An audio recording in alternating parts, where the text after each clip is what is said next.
আমার এবার একটু 15টা মিনিট দাও সবাই, মাথাটা ঠান্ডা করে।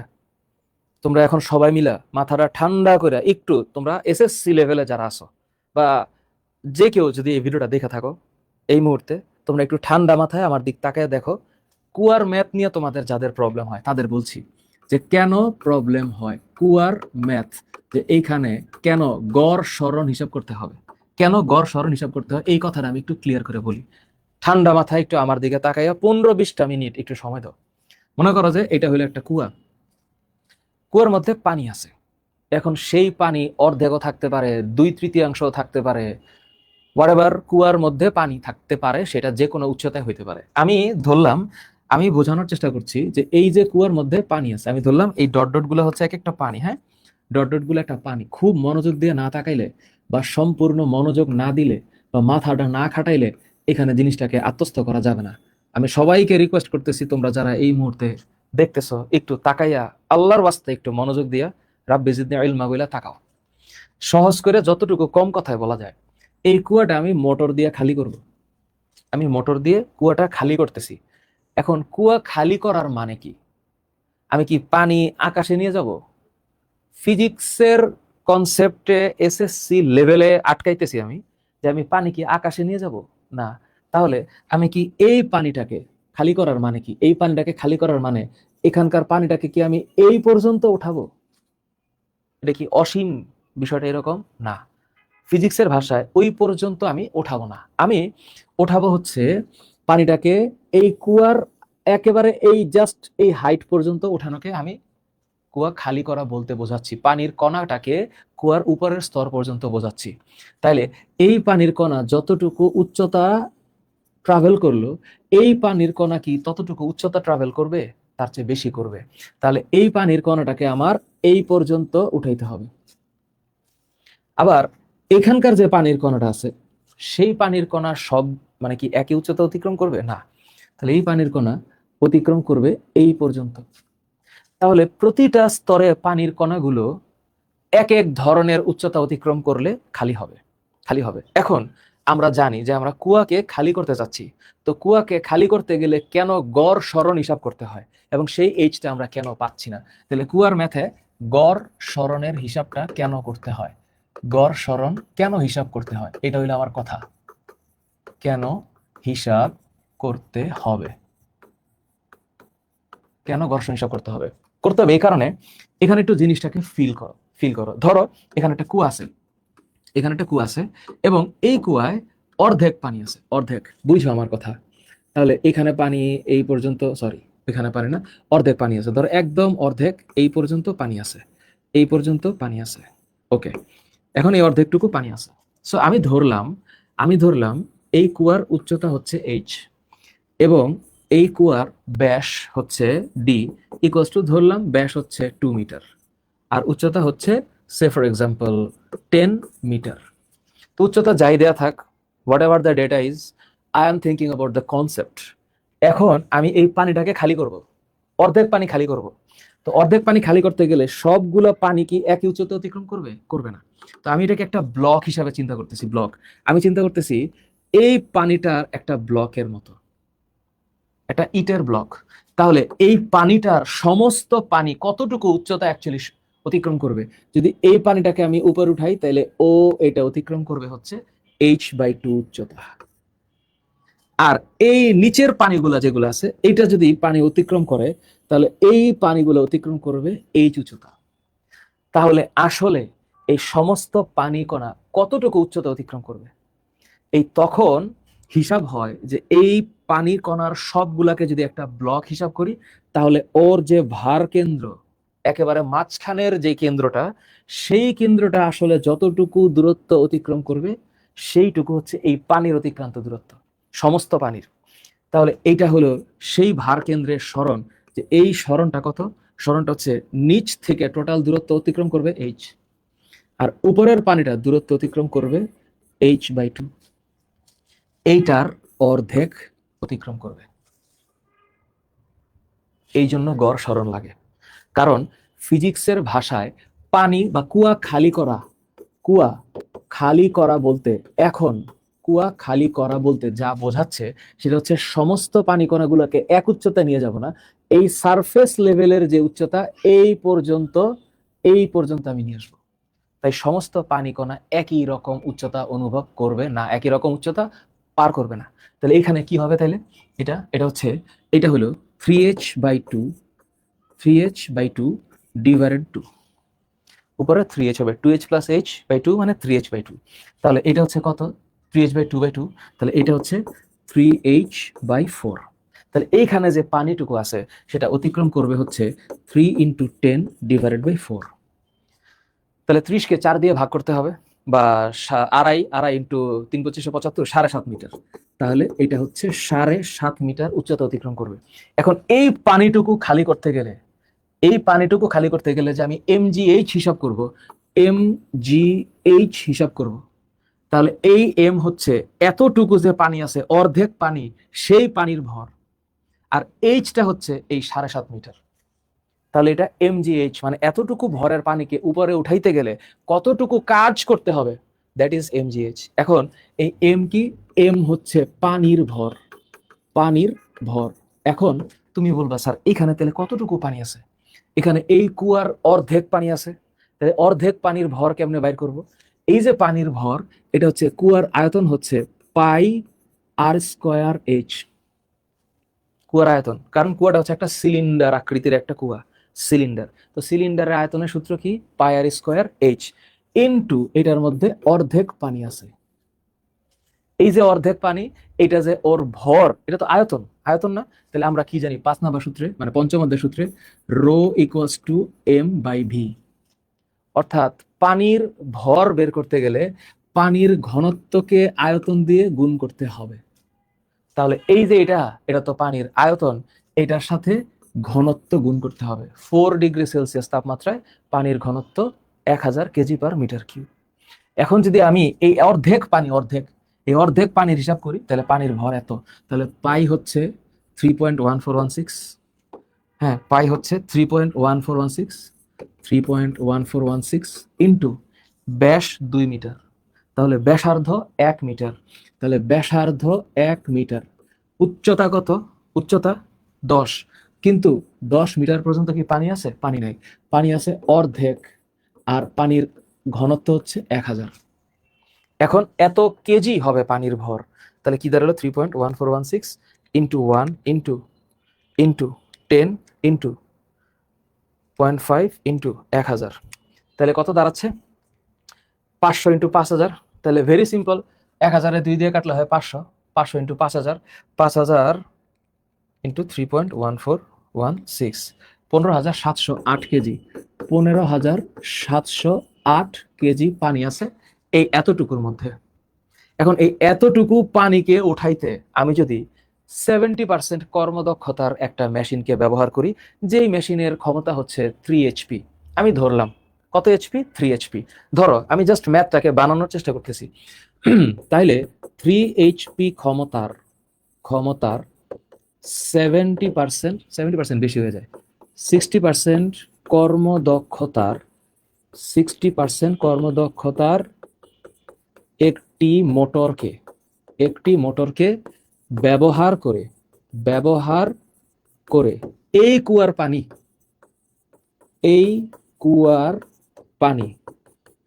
পানি খালি করতে কত সময় লাগবে? ধরো এটা একটা প্রশ্ন, আমি জাস্ট একটু বানাইলাম। এখন তুমি একটু ফিল করো, কুয়ার কর্মদক্ষতা, মোটরের যে কর্মদক্ষতা সেটা কত পার্সেন্ট? 60%। আচ্ছা স্যার 60%, ঠিক আছে 60%।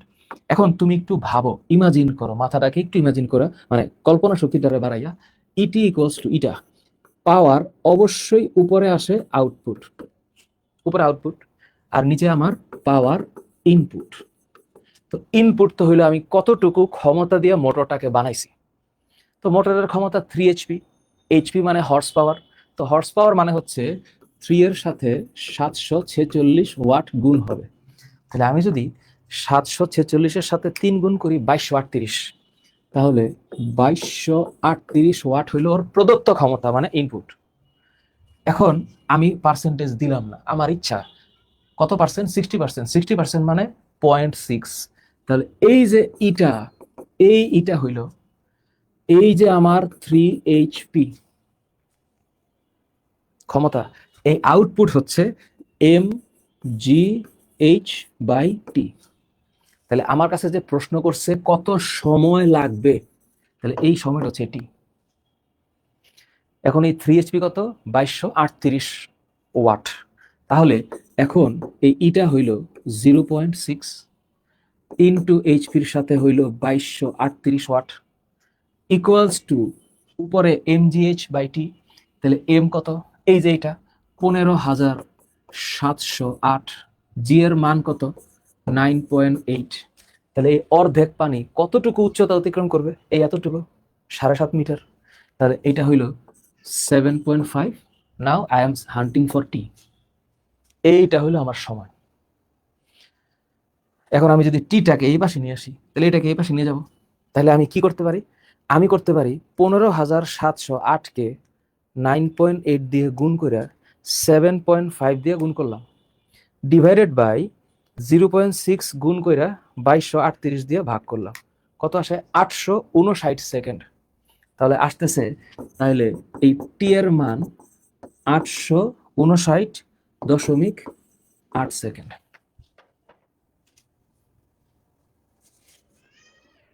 এবার বলো কি বোঝো নাই? এটা যদি বুঝে থাকো, এটা যদি বুঝে থাকো, তাহলে পরের আরেকটা কনসেপ্টে বলি, যদি পানি অর্ধেক না থাকে, যদি পানি এমন থাকে, এবার আরেকটু মনোযোগ দাও, আরেকটু, হ্যাঁ আরেকটু মনোযোগ দাও। এবার এখানে একটু 15 মিনিট লাগতে পারে। আমি বললাম যে এইটা একটা কুয়া, ফিল করো আমি কি বলি। তাহলে এই কুয়ার হাইট কত, কিছু একটা হবে, সেটা যে কোনো ভ্যালু হইতে পারে। আমি ধরে নিলাম এই কুয়ার হাইট, এই কুয়ার হাইট হচ্ছে 15 মিটার, এই কুয়ার হাইট হচ্ছে 15 মিটার। একটু মনোযোগ দাও দয়া করে। 15 মিটার হাইট, এবং বললো হচ্ছে যে এখানে 2/3 পানি আছে, এরকমের একটা ম্যাথও আসতে পারে, বা তোমাদের সামনে কনফার্ম এটা একটা থাকতে পারে যে কত 2/3 পানি আছে, 2/3 পানি। এখন পুরো পানি না, 2/3 পানি। একটু ফিল করে আমি কি বলি, এখানে আরেকটু মেধা শক্তির প্রয়োগ লাগবে ইনশাআল্লাহ। তাহলে আমি নিশ্চিত এতটুক হচ্ছে 3/1 যেটা খালি আছে, আর এতটুকু হচ্ছে 2h/3, কারণ এই দুটো যোগ করলে h হবে, তাই না? বিষয়টা এরকম। তাহলে এতটুকু হচ্ছে খালি হবে। এখন যদি বলে, প্রশ্ন বলে এরকম যে 4 HP ক্ষমতার, 4 HP ক্ষমতার একটি মোটর দিয়ে, একটি মোটর দিয়ে, হ্যাঁ এই কুয়াটাকে খালি করার চেষ্টা করা হচ্ছে। ফাইন, কুয়াটাকে খালি করার চেষ্টা করা হচ্ছে। কুয়া খালি করার, একটু ফিল করো, সময় লাগবে, খালি করার চেষ্টা করা হচ্ছে, খালি করার চেষ্টা করা হচ্ছে। এখন উপরের, এখন যদি বলে এই 2/3 অর্ধেক, এই 2/3 অর্ধেক, এটা একটা। আরেকটা হচ্ছে 2/3 বাকি অর্ধেক, মানে নিচের টুকু। তাহলে আমি যদি 2/3 যে আছে এইটার অর্ধেক চিন্তা করি, তাহলে 1/3 হবে, আর নিচের টুকু 1/3 হবে। কতটুকু মোটর দিয়ে খালি করা হচ্ছে, খালি করা হচ্ছে। এখন আমি বললো যে কুয়ার 2/3 অংশ কি আছে, পানিপূর্ণ, পানিপূর্ণ আছে, পানিপূর্ণ, পানিপূর্ণ মানে 1/3 খালি। প্রমাণ করতে হবে যে প্রথমার্ধ, প্রথমার্ধ খালি করার টাইম, খালি করার সময় ধরো T1 ইজ লেস দেন শেষার্ধ খালি করার টাইম, শেষার্ধ খালি করার সময় কত, T2। বিষয়টা কেমন, একটু মনোযোগ দিয়া একটু ফিল করো। আমার মনে হয় যে তোমাদের মেধাশক্তি ঠিকঠাক থাকলে আর তোমাদের ধৈর্য থাকলে এটা তোমরা বুঝবা। এখন বললো এটা 15 মিটার, এখন বললো যে এইখানে ব্যাস ডি, এটা হচ্ছে 2 মিটার, 2 মিটার ধরলাম, 2 মিটার। এখন এই প্রথম অর্ধেক খালি করব আমি। এখন এটা যে 4 HP ক্ষমতা, মোটরের কর্মদক্ষতা দিয়ে থাকা লাগবে। আচ্ছা ঠিক আছে, মোটরের কর্মদক্ষতা দিয়ে আছে হচ্ছে, এটার মান হইল 45%, ধরো এটা দেওয়া আছে। এখন প্রথম অর্ধেক খালি করব, মনোযোগ দিয়ে আমার কথাটা শুনো। তো প্রথম অর্ধেক হচ্ছে এই রকমের একটা কুয়া, ওই সেম কুয়া, যার প্রথম অর্ধেক হচ্ছে 2/3 1/3। এটা খালি করব, এটা একটু ফিল করো আমার কথা। তাহলে এই কুয়াটার 2/3 পানি আছে, তাহলে এখান থেকে এই পর্যন্ত হইল এইচ, তাহলে এতটুকু হচ্ছে 1/3 এইচ, মানে এতটুক হচ্ছে H/3। ক্লিয়ার? তাহলে এই পানিটাকে আমি খালি করব, তাহলে এই পানির ভর কেন্দ্র হচ্ছে এটা, এটাই তো। তাহলে এই ভর কেন্দ্রটার বার করার সময় এই উচ্চতাটা হচ্ছে গড় উচ্চতা বা গড় সরণ। তাহলে কেমনে এই সমগ্র পানি আসলে কতটুকু দূরত্ব অতিক্রম করবে? এই যে উপরের পানির যে উপরের সারফেস, এইটাকে যে আমি এখানে উঠাবো, তাহলে এইটা অতিক্রম করছে কত? H/3। এখন এই যে নিচের যে পানিটুকু, এই যে এইটুকু ধরো, এইটুকু হচ্ছে আমি পানি সরাচ্ছি, এই পানিটুকু আমি সরাচ্ছি, এই পানিটুকু সরাচ্ছি, এই পানিটুকু সরাচ্ছি, নিচের অর্ধেক কিন্তু আমি ধরি নেই, নিচের অর্ধেক ধরি নেই, এই নিচের অর্ধেক ধরি নেই। এখন আমি এটাকে সরাবো, তাহলে এই পানি নিচের টুকু কতটুকু দূরত্ব অতিক্রম করবে? 2H/3। তাহলে এইটা অতিক্রম করবে 2H/3, উপরের অর্ধেক কিন্তু। তাহলে এই পানিটা আসলে কত অতিক্রম করবে এই পানিটা? তাহলে এইটার গড় সরণ কত? এই যে পানিটার যে এইচ, তাহলে এই যে লাল কালারের যে পয়েন্টটা আমি যেটার ভার কেন্দ্র তুলনা করলাম, এই ভার কেন্দ্রটা আসলে কতটুকু দূরত্ব অতিক্রম করবে? এই দূরত্বটুকু হইল এই যে H/3 আর 2H/3, এইটার অর্ধেক। বুঝতে পারছি? এইটার অর্ধেক। তাহলে উপরে কত হইল? উপরে 3 যদি কমন নেই, তাহলে উপরে হচ্ছে আসলে কতটুকু অতিক্রম করবে এটা? H/2, কারণ উপরে হচ্ছে 3H/3, 3H/3 মানে H, তাহলে এখানে খেলাটা হচ্ছে H/2 অতিক্রম করবে। তাহলে এইটুকু পানির ভর কত? এইটুকু পানির ভর আছে না? আছে। তাহলে এখন এই H/2 যদি তুমি বুঝে থাকো, তাইলে আমার আজকের কথা, এখন পর্যন্ত কথা সাকসেসফুল। তাহলে স্যার কেমনে হবে? তাহলে এখানে আমি আবার সেই ম্যাথটাতে চলে যাই। তাহলে ইটা ইকুয়ালস টু পাওয়ার, উপরে হচ্ছে আউটপুট, নিচে হচ্ছে পাওয়ার ইনপুট। ওকে, ইটার মান আছে 45%। তাহলে স্যার ইটার মান 45% মানে 0.45 ইকুয়ালস টু, একবারে করতেছি, পাওয়ার আউটপুট মানে mgh/T1। কেন স্যার? ওই যে এখানে T1টা কি? এই অর্ধেক, উপরের অর্ধেক খালি করতে যে সময়, T1 divided by power input কত? 4HP। তাহলে 4HP কত? 4HP হইল 4 ইন্টু 746 ওয়াট। তাহলে 4 ইন্টু 746 যদি হিসাব করি, ইন্টু 4 2984, তাহলে এইখানে হচ্ছে 2984 ওয়াট। এইটা হইল 2984 ওয়াট, 2984 ওয়াট। এবার 2984 সাথে 0.45 গুণ দিলাম, তাইলে আসতেছে 1342.8। তাইলে 1342.8 equals to mgh/T1। Now I am looking for T1। তাহলে T1টার এই পাশে নিয়ে গেলাম, তাহলে T1 হচ্ছে এই mgh divided by 1342.8। Now I am looking for m। তাহলে m মানে হচ্ছে রো ইন্টু ভি, এইচ এর মান হচ্ছে এই যে H/2, টোটাল হাইট কত আমি জানি না, হাইট দেওয়া থাকলে আমি বের করতে পারবো, H/2। তাহলে এই যে m, এই m হচ্ছে রো ইন্টু ভি। তাহলে ভি কত? এই যে রো, এই যে ভি হচ্ছে সিলিন্ডারের আয়তনের কতটুক? সিলিন্ডারের আয়তনের সূত্র হচ্ছে πr², এইচ সিলিন্ডারের আয়তন। কিন্তু আসলে পানি উঠতেছে কত?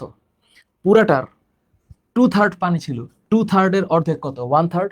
তাহলে এই 1/3 পানি উপরে উঠতেছে। এটা বোঝার জন্য একটু একটু মাথা ঠান্ডা লাগবে। এইটা হচ্ছে পানির ভর, এই এতটুকু হচ্ছে পানির ভর, এম এর মান। তার সাথে এই যে জি এর মান 9.8 ইন্টু এইচ এর মান হইল H/2, আর এইটা হইল 1342.8। এখন যদি আমি ডেটা বসাই, তাহলে ডেটা হচ্ছে এইরকম, রো হচ্ছে 1000, পায়ের মান হচ্ছে 3.1416, ওই যে আর হচ্ছে 2, তাহলে এখানে আর এর মান হচ্ছে 1², ওইখানে এইচ দিছিলাম 15, তাহলে 15/3, সো এটা হচ্ছে 15 ডিভাইডেড বাই 3। এটা হচ্ছে এম এর মান, তাহলে এম এর সাথে 9.8 গুণ এইচ হচ্ছে 15/2, এই যে এবার এটা এইচ একটু 15/2, 15/2। তাহলে এতটুক হচ্ছে পানির ভর আর এতটুক হচ্ছে ওর height, divided by 1342.8। This is T1। বুঝতে পারছি? আর একটু ক্লিয়ার করে দিব আমি, ঠান্ডা মাথায় ভিডিওটা পজ করে একটু দেখো, ভিডিওটা পজ করে একটু দেখো। এখন যদি আমি নিচের টুকু খালি করতে চাই, এবার ক্লিয়ার হয়ে যাবে। হ্যাঁ, নিচের টুকু খালি করতে চাই, তাইলে আমি নিচের টুকু খালি করতে চাই মানে কোনটুক? আমি নিচের টুকু হচ্ছে এর দূর খালি করতে চাই, এতটুক খালি করতে চাই। তাহলে এতটুকুর মধ্যবিন্দু বা ভার কেন্দ্র কোনটা? এতটুকুর ভার কেন্দ্র হচ্ছে এটা, এটা ভার কেন্দ্র। এখন তাহলে আমার এই পানিটাকে সরাইতে এই উপরের সারফেসটাকে কতটুকু উঠাইতে হবে? 2h/3। তাহলে নিচের নিচের সারফেসটাকে কতটুকু উঠাইতে হবে? h। তাহলে এইখানে খেলাটা কি হবে? তাহলে আমি একবার এটা লিখে দিই, একবারে দেখি তোমাদের ব্রেইন আমার সাথে একটু দৌড়ায় কিনা। যদি আমি অত্যন্ত ক্ষুদ্র জ্ঞান সম্পন্ন মানুষ, এই যে T2 ডাইরেক্ট লিখে দিলাম। তাহলে T2 হচ্ছে একটা একটা ঠাইসে একটা লাইন লিখতেছি। হ্যাঁ, তো T2 হচ্ছে যে এটা রো রো, তাহলে T2 হচ্ছে রো ইন্টু পাই আর স্কোয়ার। এখন এই যে পায়ের স্কোয়ার এইচ, পায়ের স্কোয়ার, এই যে পায়ের স্কোয়ার এইচ, এটা তো আছেই, পায়ের স্কোয়ার এইচ ইন্টু, তাহলে এখানে কতটুক পানি আছে? 1/3, 1/3 পানি তো আছে, এতটুকুর ভর। তাহলে এইটা হচ্ছে 1/3, এখানেও 1/3, 1/3 নিচে 1/3। কেন? কারণ এতটুকু পানির ভর তো সেম, কারণ আমার 2/3 পানি ছিল, 2/3 পানির অর্ধেকের ভর এত, ওই 2/3 পানির বাকি অর্ধেকের ভর এত, ইন্টু ইন্টু 9.8। তাহলে এবার এবার এই আগেরটা কি ছিল? h/2 কেমনে আসছে এমনি? তাহলে এইবার কেমনে আসবে? এইবার হচ্ছে ও অতিক্রম করতেছে কত? অতিক্রম করতেছে 2h/3 plus h divided by 2। এই হচ্ছে আমার h এর value, pi r square h mgh divided by এখানে যা আছে তাই 1342.8, এখানে 1342.8। এই শুধু এতটুক বোঝানোর জন্য এতগুলা কথা বললাম। তাহলে এখন 3h মানে 5h/3, তাহলে বিষয়টা কেমন দাঁড়াচ্ছে? তাহলে বিষয়টা দাঁড়াচ্ছে হচ্ছে এরকম যে সমান সমান এটা কত? পাই আর স্কোয়ার এইচ, মানে এটা তোমরা কইরো আর কি, rho pi r square h divided by 3 into 9.8। উপরে কত হবে? 5h/3/2, তাহলে 5h/10, তাহলে 5h/3 ইন্টু হাফ, তাই না? 5h/6, তাহলে এইখানে আসতেছে 5h/6 ডিভাইডেড বাই 1342.8। এইখানে যাই আসুক, এইখানে যত সেকেন্ডই আসুক, এইখানের সেকেন্ডের চাইতে এটা বেশি হবে।